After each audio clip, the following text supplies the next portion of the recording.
दिवस जास्त लागले. मी जी 5 तारीखला ॲडमिट झाली. मला इंटरनेशनल लंग डिसीज हा आजार आहे. गेले 2 वर्ष मी या आजारावरती प्रयत्न करते बरं होण्याचा. पण आता 5 तारीखला अचानक सडनली मी ब्रिदिंगचा इश्यू झाला. नंतर काही कारणास्तव मी इथे ॲडमिट झाले आणि अचानक रात्रीच्या वेळी मी ब्रेथलेस होते. मला काहीही सुचत नाही. आणि त्यानंतर हॉस्पिटलमध्ये ॲडमिट झाल्यावर जी ट्रीटमेंट मला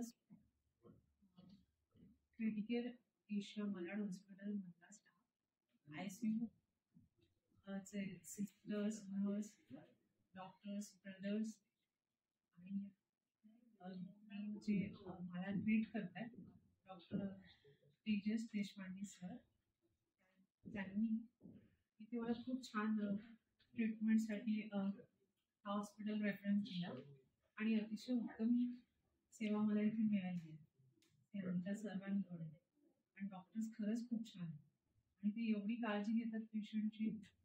स्वतः असतात तिथे अवेलेबल रात्रीच्या वेळी.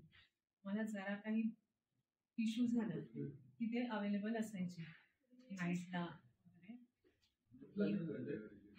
ते सुंदर आहे हॉस्पिटलचं, म्हणजे काम छान आहे. पेशंटला खूप काळजीपूर्वक लक्ष देणं, पेशंटच्या छोट्या छोट्या गोष्टींवरती त्यांचं लक्ष असतं, प्रत्येक श्वासावरती. माझा खरा आजार हा श्वासाचाच आहे आणि त्यांनी माझ्या श्वासाचं रक्षण केलंय आणि मला खूप खूप म्हणजे खूप काळजी घेतली. Here, Asia, nurses and doctors. Thank you so much.